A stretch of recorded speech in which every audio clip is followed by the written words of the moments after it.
The Book of Esther. Edition A, Mordecai's Dream. So this is chapter 11, but it's supposed to be in the correct chronological order. So chapter 11. In the second year of the reign of Ahasuerus the Great, on the first day of Nisan, Mordecai, son of Jair, son of Shimei, son of Kish, of the tribe of Benjamin, had a dream. He was a Jew living in the city of Susa, a great man, serving in the court of the king.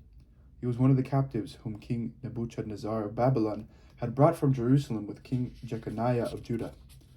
And this was his dream: noises and confusion, thunders and earthquake, tumult on the earth. Then two great dragons came forward ready to fight, and they roared terribly. At their roaring, every nation prepared for war to fight against the righteous nation.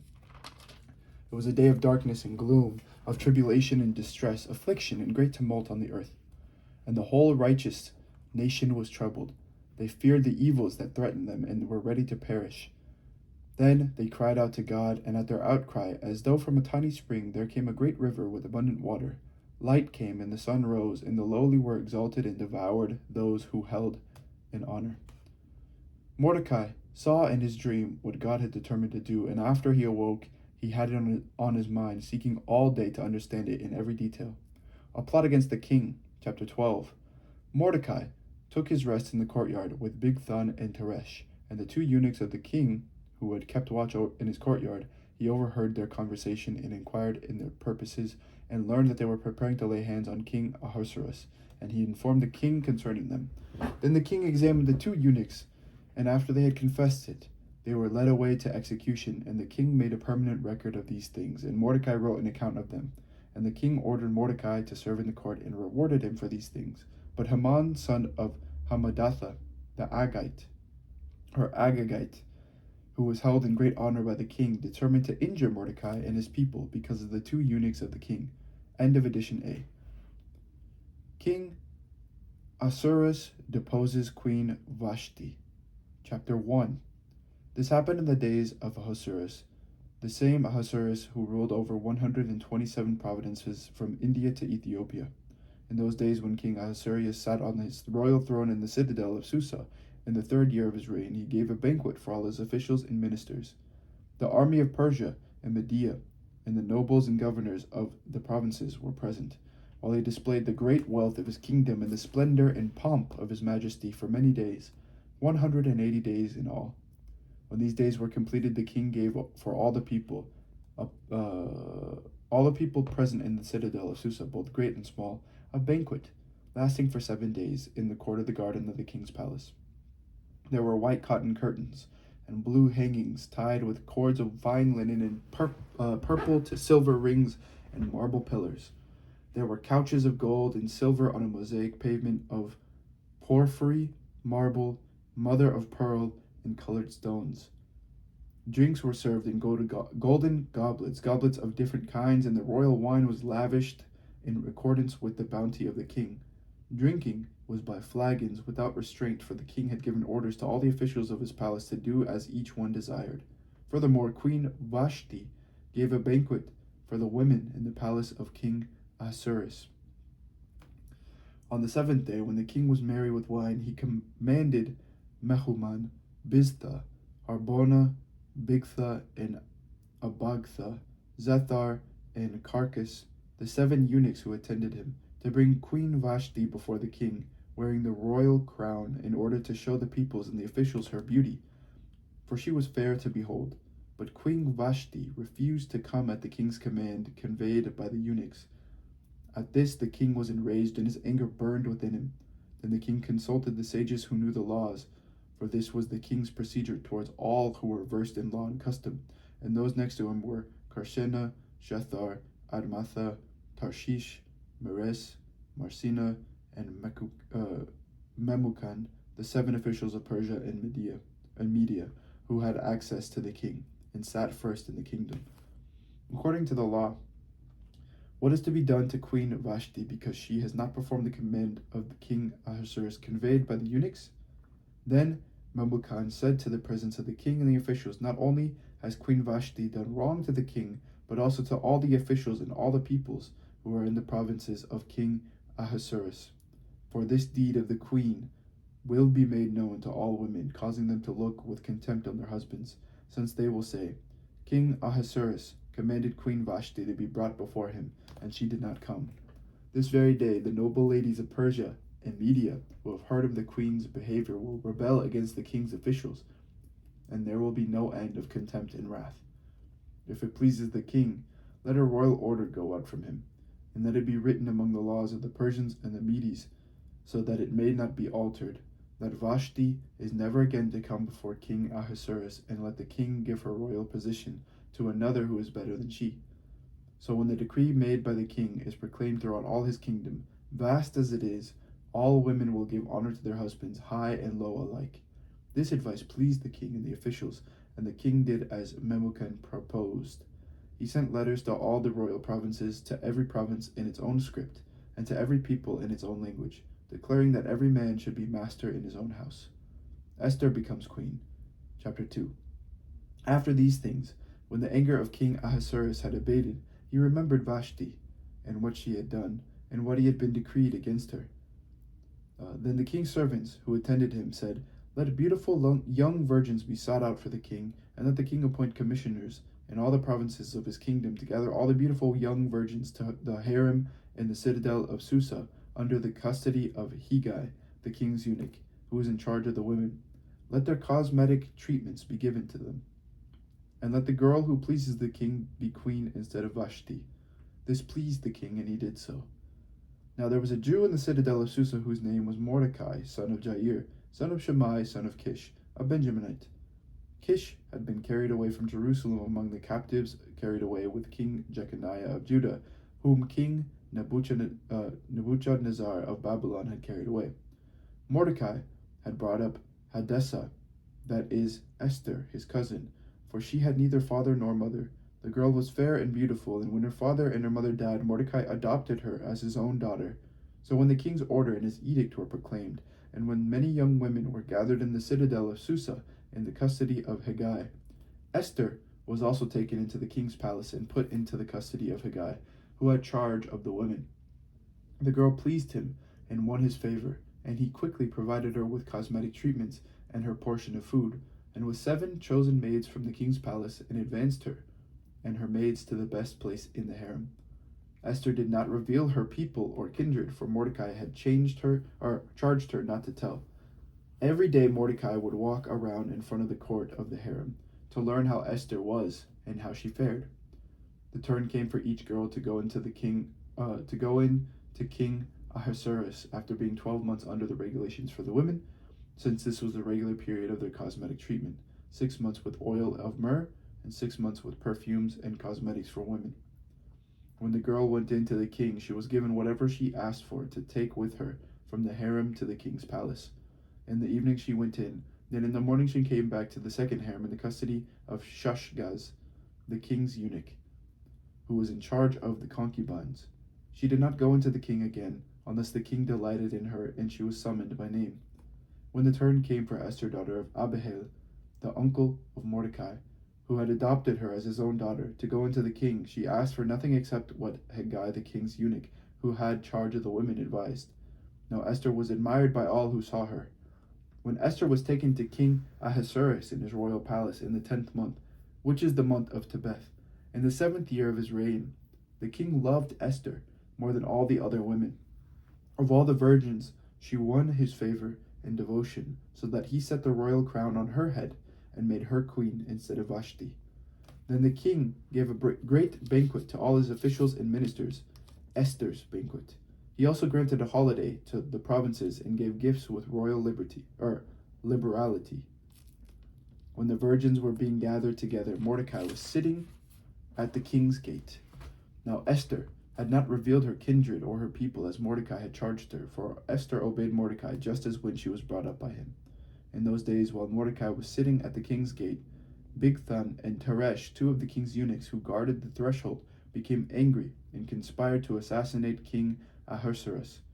But the matter came to the knowledge of Mordecai, and he told it to Queen Esther, and Esther told the king in the name of Mordecai. When the affair was investigated and found to be so, both the men were hanged on the gallows. It was recorded in the book of the Annals in the presence of the king. Haman undertakes to destroy the Jews. Chapter 3. After these things, King Ahasuerus promoted Haman, son of Hammedatha the Agagite, and advanced them and set his seat above all the officials who were with him. And all the king's servants who were at the king's gate bowed down and did obeisance to Haman, for the king had so commanded concerning him. But Mordecai did not bow down or do obeisance. Then the king's servants who were at the king's gate said to Mordecai, "Why do you disobey the king's command?"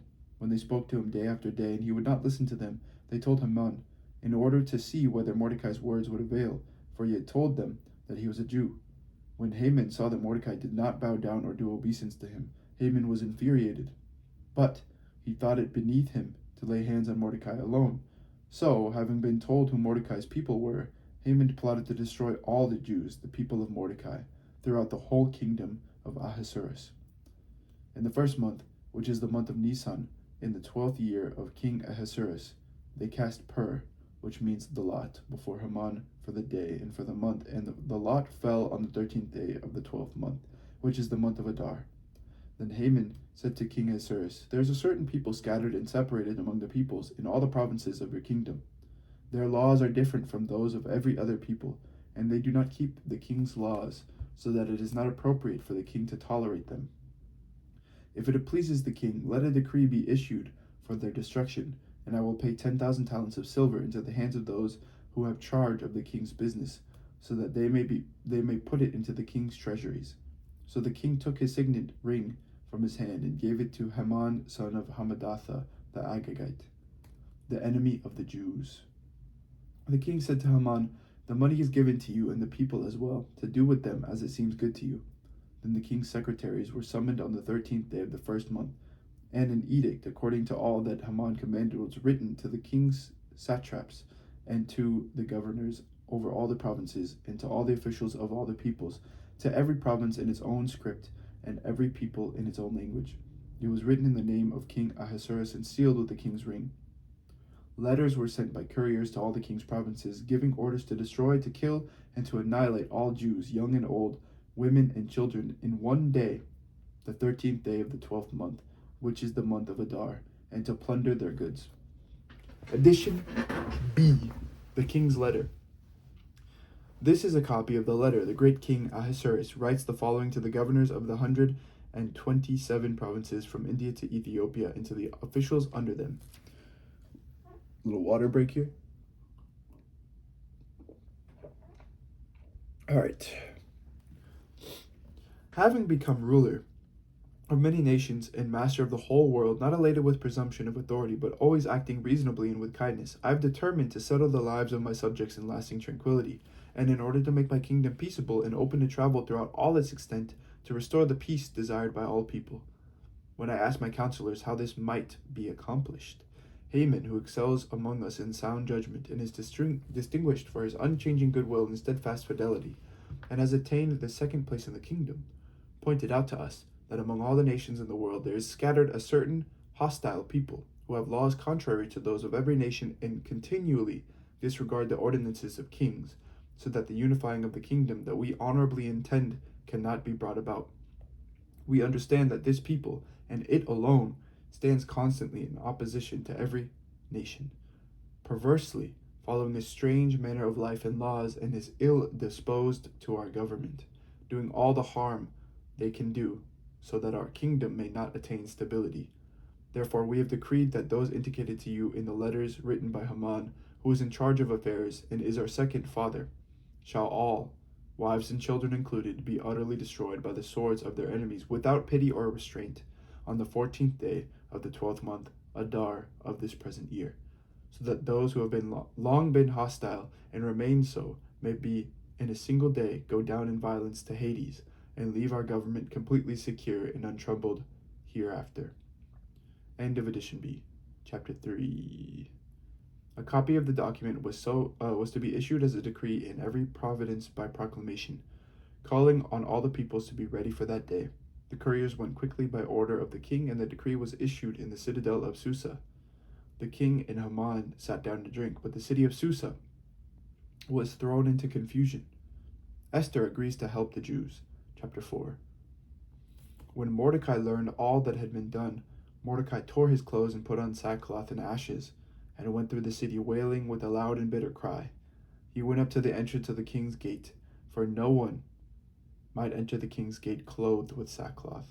In every province, wherever the king's command and his decree came, there was great mourning among the Jews, with fasting and weeping and lamenting, and most of them lay in sackcloth and ashes. When Esther's maids and her eunuchs came and told her, the queen was deeply distressed. She sent garments to clothe Mordecai so that he might take off his sackcloth, but he would not accept them. And then Esther called for Hathach, one of the king's eunuchs who had been appointed to attend her, and ordered him to go to Mordecai to learn what was happening and why. Hathach went out to Mordecai in the open square of the city in front of the king's gate, and Mordecai told him all that had happened to him, and the exact sum of money that Haman had promised to pay into the king's treasuries for the destruction of the Jews. Mordecai also gave him a copy of the written decree issued in Susa for their destruction, that he might show it to Esther, explain it to her, and charge her to the king to make supplication to them, or to him, and entreat him for her people. Hathach went and told Esther what Mordecai had said. Then Esther spoke to Hathach and gave him a message from Mordecai, saying, all the king's servants and the people of the king's provinces know that if any man or woman goes out to the king or goes to the king inside the inner court without being called, there is but one law: all alike are to be put to death. Only if the king holds out the golden scepter to someone may that person live. I myself have not been called to come in to the king for 30 days. When they told Mordecai what Esther had said, Mordecai told them to reply to Esther, do you think that in the king's palace you will escape any more than all the other Jews?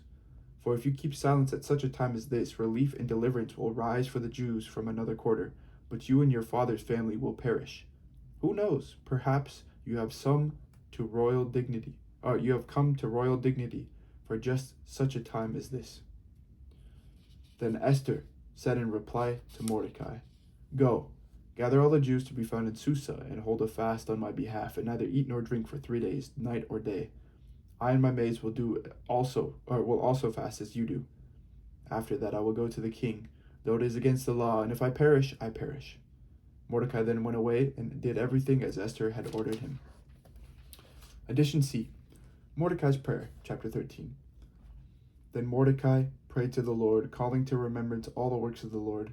He said, O Lord, Lord, you rule as king over all things, for the universe is in your power, and there is no one who can oppose you when it is your will to save Israel, for you have made heaven and earth and every wonderful thing under heaven.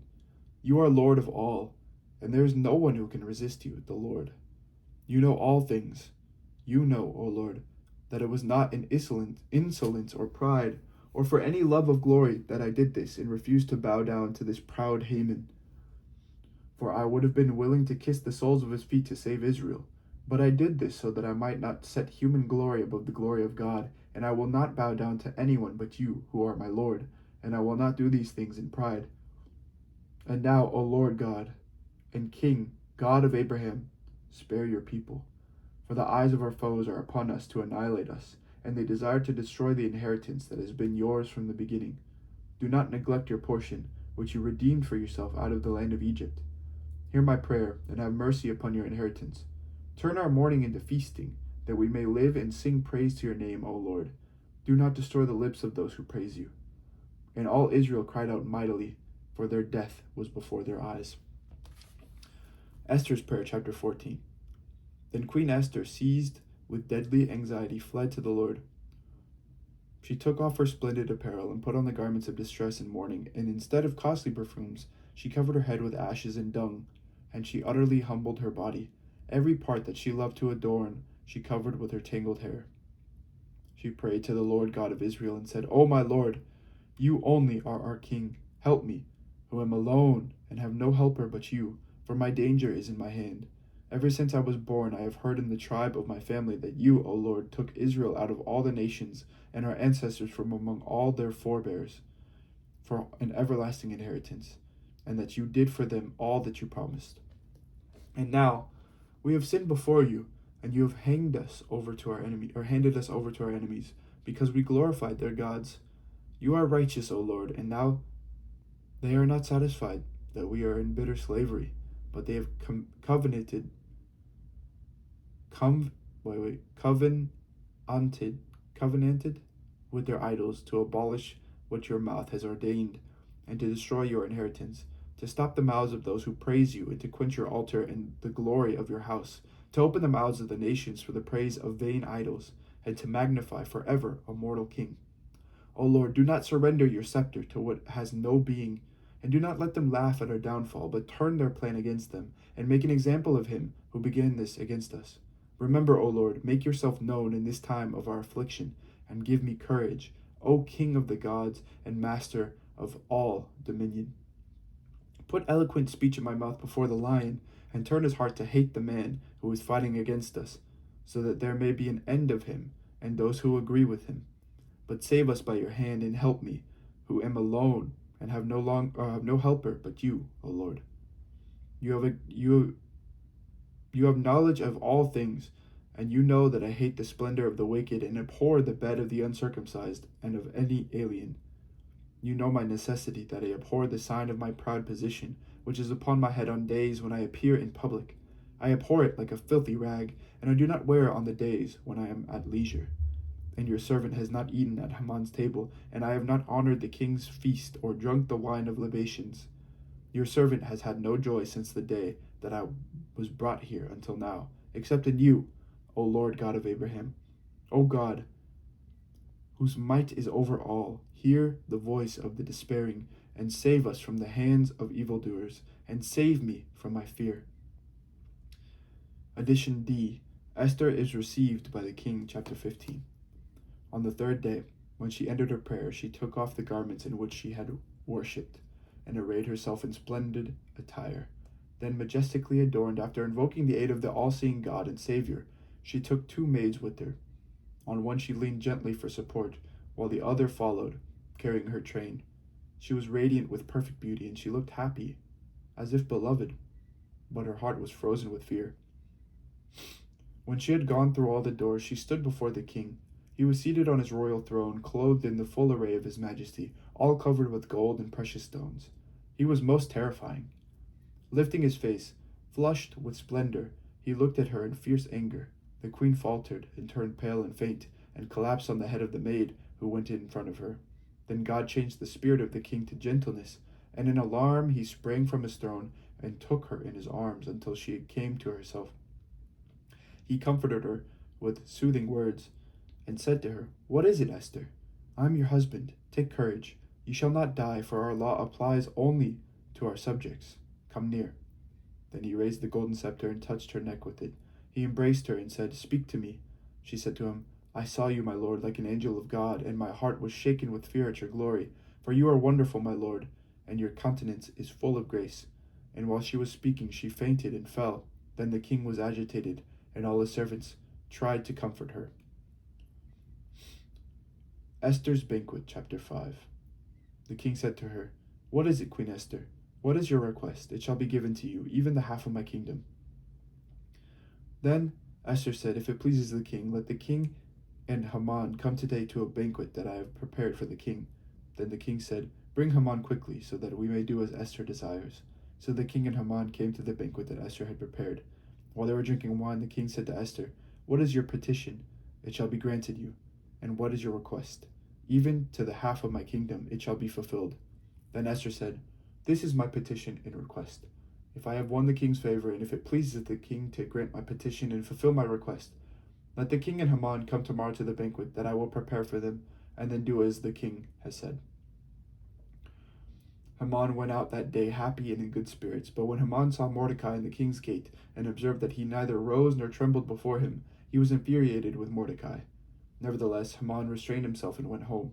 Then he sent and called for his friends and his wife Zeresh, and Haman recounted to them the splendor of his riches, the number of his sons, all the promotions with which the king had honored him, and how he had advanced him above the officials and the ministers of the king. Haman added, "Even Queen Esther let no one but myself come with the king to the banquet that she prepared. Tomorrow also I am invited by her, together with the king. Yet all this does me no good so long as I see the Jew Mordecai sitting on the king's gate." Then his wife Zeresh and all his friends said to him, "Let a gallows 50 cubits high be made, and in the morning tell the king to have Mordecai hanged on it. Then go with the king to the banquet in good spirits." This advice pleased Haman, and he had the gallows made. The king honors Mordecai, chapter 6. That night the king could not sleep, and he gave orders to bring the book of records, the annals, and they were read to the king. It was found written how Mordecai had told about Bigthana and Teresh, two of the king's eunuchs who had guarded the threshold, who had conspired to assassinate King Ahasuerus. Then the king said, "What honor or distinction has been bestowed on Mordecai for this?" The king's servants who attended him said, "Nothing has been done for him." The king said, "Who is in the court?"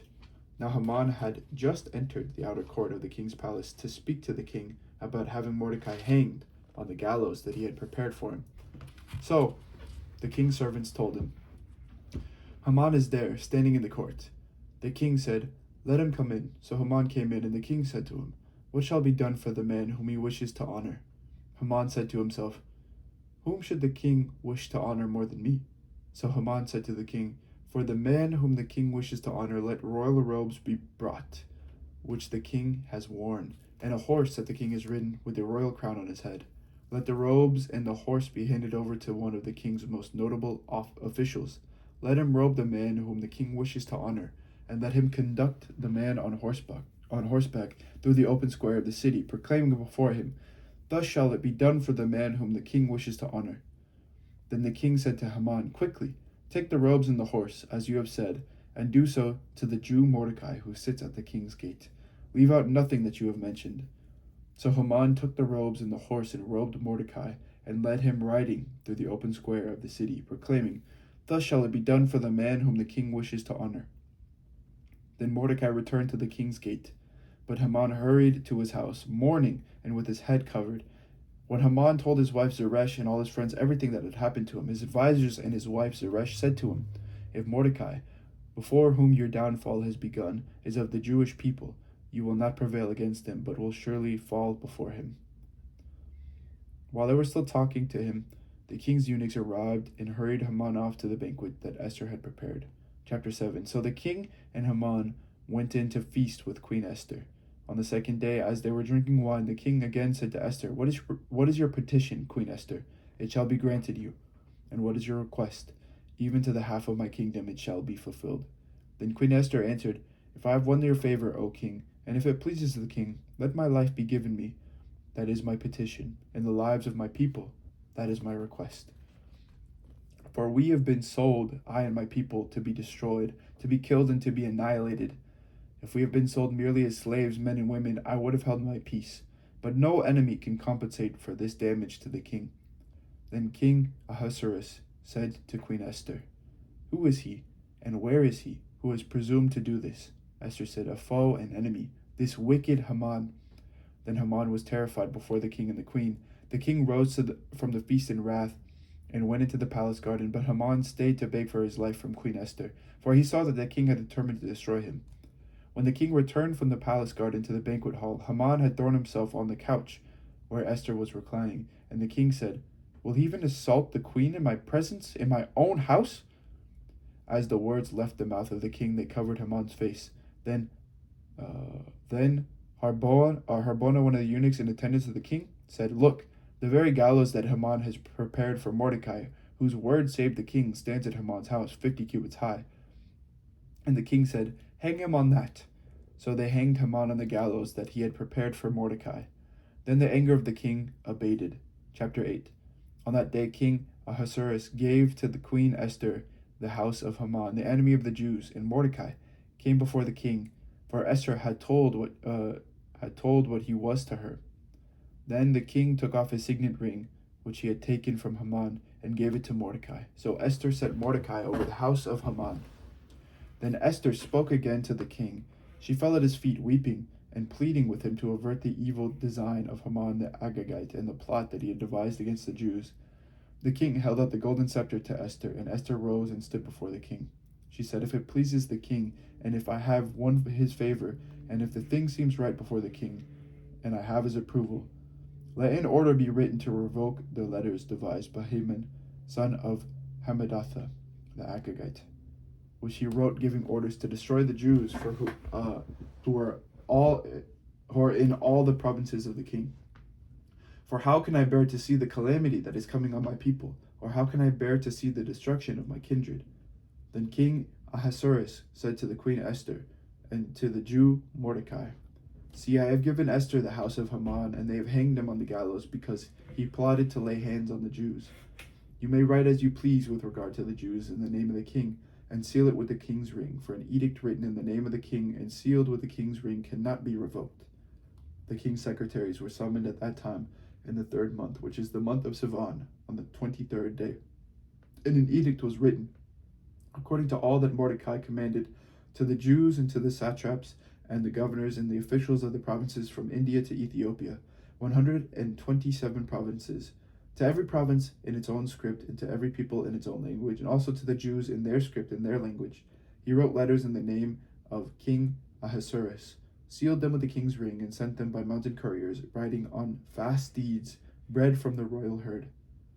By these letters the king allowed the Jews who were in every city to assemble and defend their lives, to destroy, to kill, and to annihilate any armed force of any people or province that might attack them, with their children and women, and to plunder their goods on a single day throughout all the provinces of King Ahasuerus on the 13th day of the 12th month, which is in the month of Adar. The decree of Ahasuerus, chapter 16. The following is a copy of this letter. The great king Ahasuerus, to the governors of the provinces from India to Ethiopia, 127 provinces, and to those who are loyal to our government, greetings. Many people, the more they are honored with the most generous kindness of their benefactors, the more proud do they become, and not only seek to injure our subjects, but in their inability to stand prosperity, they even undertake to scheme against their own benefactors. They not only take away thankfulness from others, but carried away by the boasts of those who know nothing but of goodness, they even assume that they will escape the evil-hating justice of God, who always sees everything. And often many of those who are set in places of authority have been made in part responsible for the shedding of innocent blood, and have been involved in irredeemable calamities by the persuasion of friends who have been entrusted with the administration of public affairs. When these persons, by the false trickery of their evil natures, beguile the sincere goodwill of their sovereigns.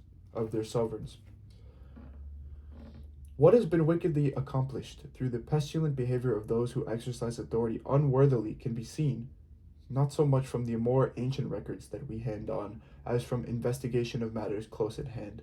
In the future, we will take care to render our kingdom quiet and peaceable for all by changing our methods and always judging what comes before our eyes with more equitable consideration. For Haman, son of Hammedatha, a Macedonian, really an alien to the Persian blood, and quite devoid of our kindliness, having become our guest, enjoyed so fully the goodwill that we have for every nation, that he was called our father and was continually bowed down to by all as the person second to the royal throne. But, unable to restrain his arrogance, he undertook to deprive us of our kingdom and our life, and with intricate craft and deceit asked for the destruction of Mordecai, our savior and perpetual benefactor, and of Esther, the blameless partner of our kingdom, together with their whole nation. He thought that by these methods he would catch us undefended and would transfer the kingdom of the Persians to the Macedonians. But we find that the Jews who were consigned to annihilation by this thrice accursed man are not evildoers, but are governed by most righteous laws, and are children of the living God, most high, most mighty, who has directed the kingdom both for us and for our ancestors in the most excellent order. You will therefore do well not to put in execution the letters sent by Haman, son of Hammedatha, since he, the one who did all these things, has been hanged at the gate of Susa with all his household, for God, who rules over all things, has speedily inflicted on him the punishment that he deserved. Therefore post a copy of this letter publicly in every place, and permit the Jews to live under their own laws, and give them reinforcements, so that on the 13th day of the 12th month, Adar, on that very day, they may defend themselves against those who attack them at the time of oppression. For God, who rules over all things, has made this day to be a joy for his chosen people, instead of a day of destruction for them. Therefore, you shall observe this with all good cheer as a notable day among your commemorative festivals, so that both now and hereafter it may represent deliverance for you and the loyal Persians, but that it may be a reminder of destruction for those who plot against us. Every city and country, without exception, that does not act accordingly shall be destroyed in wrath with spear and fire. It shall be made not only impossible for human beings, but also most hateful to wild animals and birds for all time. Chapter 8. A copy of the writ was to be issued as a decree in every province and published to all peoples, and the Jews were to be ready on that day to take revenge on their enemies. So the couriers, mounted on their swift royal steeds, hurried out, urged by the king's command. The decree was issued in the citadel of Susa. Then Mordecai went out from the presence of the king, wearing royal robes of blue and white, with a great golden crown and a mantle of fine linen and purple, while the city of Susa shouted and rejoiced. For the Jews there was light and gladness, joy and honor. In every province and in every city, wherever the king's command and his edict came, there was gladness and joy among the Jews, a festival and a holiday. Furthermore, many of the peoples of the country professed to be Jews, because the fear of the Jews had fallen upon them. Destruction of the enemies of the Jews, chapter 9. Now in the 12th month, which is the month of Adar, on the 13th day, when the king's command and edict were about to be executed, on the very day when the enemies of the Jews hoped to gain power over them, but which had been changed to a day where the Jews would gain power over their foes, the Jews gathered in their cities throughout all the provinces of King Ahasuerus to lay hands on those who had sought their ruin, and not one could withstand them, because the fear of them had fallen upon all peoples. All the officials of the province, the satraps, and the governors and the royal officials were supporting the Jews, because the fear of Mordecai had fallen upon them. For Mordecai was powerful in the king's house, and his fame spread throughout all the provinces as the man Mordecai grew more and more powerful. So the Jews struck down all their enemies with the sword, slaughtering and destroying them, and did as they pleased to those who hated them. In the citadel of Susa, the Jews killed and destroyed 500 people. They killed Parshandatha, Dalphon, Aspatha, Poratha, Adaliah, Aridatha, Parmashta, Arisai, Aridai, Vaizatha, the 10 sons of Haman, son of Hammedatha, the enemies of the Jews. But they did not touch the plunder. That very day the number of those killed in the citadel of Susa was reported to the king. The king said to Queen Esther, "In the citadel of Susa the Jews have killed 500 people, and also the 10 sons of Haman. What have they done in the rest of the king's provinces? Now, what is your petition? It shall be granted you. And what further is your request? It shall be fulfilled." Esther said, "If it pleases the king, let the Jews who are in Susa be allowed tomorrow also to do according to this day's edict, and let the 10 sons of Haman be hanged on the gallows." So the king commanded this to be done. A decree was issued in Susa, and the 10 sons of Haman were hanged. The Jews who were in Susa gathered also on the 14th day of the month of Adar, and they killed 300 people in Susa, but they did not touch the plunder. Now, the other Jews who were in the king's provinces also gathered to defend their lives, and gained relief from their enemies, and killed 75,000 of those who hated them. But they laid no hands on the plunder. This was on the 13th day of the month of Adar, and on the 14th day they rested, and made that day of feasting and of gladness.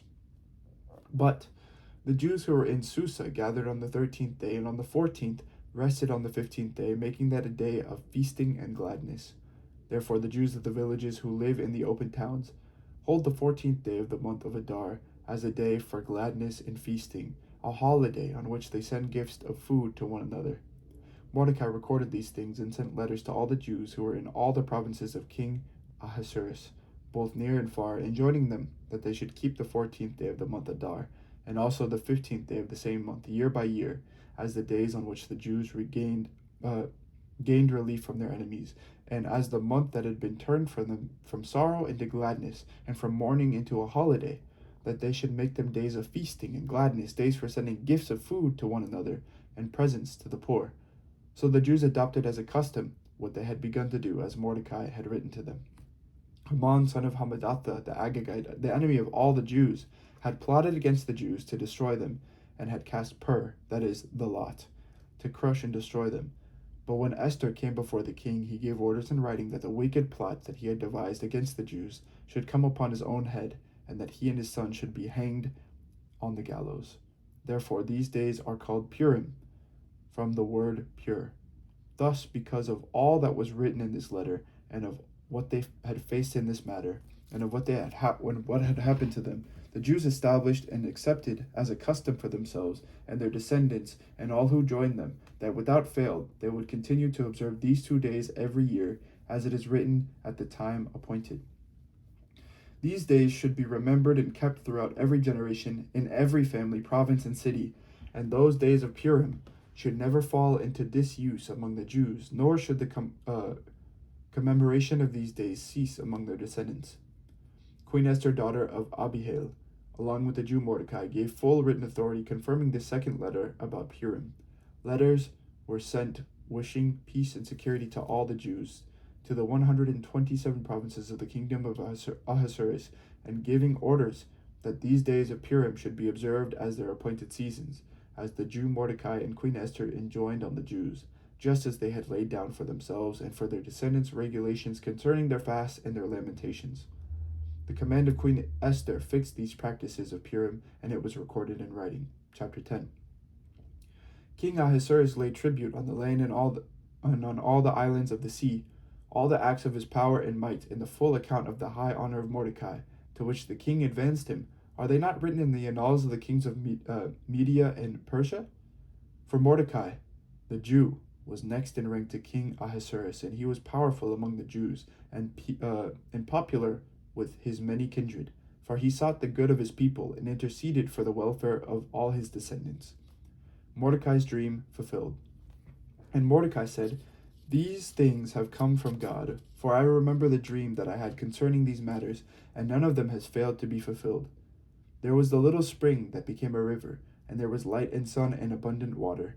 The river is Esther, whom the king married and made queen. The 2 dragons are Haman and myself.